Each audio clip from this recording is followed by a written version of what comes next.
جبکہ ہم پاکستان کا اس سے کمپیریزن ہمارا مناسب نہیں اس لیے بنتا کیونکہ پاکستان میں بنیادی طور پر ایک جمہوری نظام ہے جو پارلیمان سے اور ووٹر سے منسلک ہے.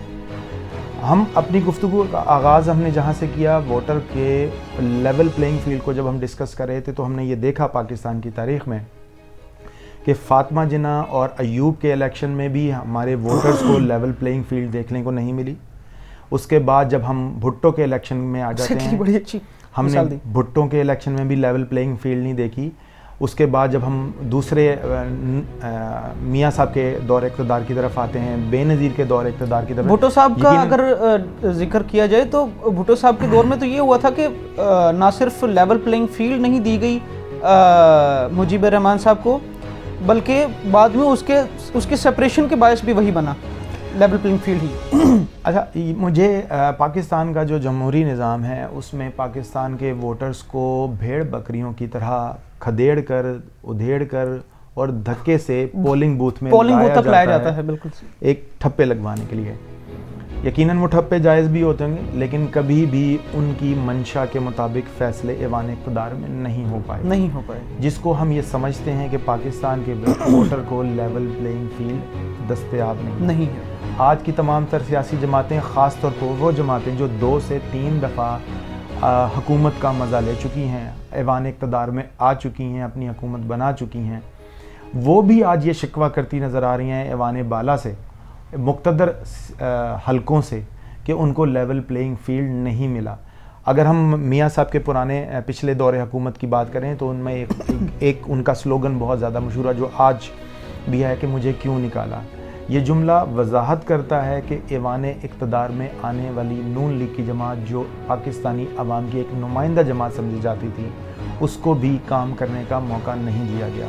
اگر ہم پاکستان کی تاریخ کا جو سب سے کرنٹ یعنی جس کو ابھی موجودہ واقعہ دیکھ لیں تو 2018 کے الیکشن میں پاکستان کی مقبول ترین جماعت جس کے سربراہ آج کل پابند سلاسل ہیں اور وہاں سے اپنی سیاست کو دیکھ رہے ہیں 3-3.5 سال کے بعد بھی آج ان کے ووٹرز اور ان کے بانیان یہ کہنے پر مجبور ہیں کہ ہمارے ساتھ زیادتی ہوئی. تو آج پاکستان کا ووٹر یہ سوال کر رہا ہے اپنے ایوان اقتدار سے اپنے ایوان بالا سے اپنے مقتدر حلقوں سے کہ کیا مجھے لیول پلینگ فیلڈ دستیاب ہے یا نہیں. آپ کا بہت شکریہ. اس کے اوپر اگلا پروگرام میں انشاءاللہ ہم کل آپ کے سامنے پیش کریں گے. بہت جلد آپ کے لیے بے شمار سوالات چھوڑے جا رہے ہیں اور یقیناً ہماری گفتگو میں جہاں کہیں بھی آپ کو بہتری کا موقع نظر آئے آپ امپرومنٹ نظر آئے آپ سے گزارش ہے کہ اس میں ضرور اپنی مثبت فیڈ بیک دیجیے گا. آپ کے جوابوں کا اور سوالوں کا انتظار رہے گا. آپ کا بہت شکریہ. کمنٹ سیکشن میں اپنی رائے ضرور دیجیے گا. بہت شکریہ. آپ کا پریزنٹر فہیم احمد صدیقی. روہیل انور. فی امان اللہ. پاکستان زندہ باد.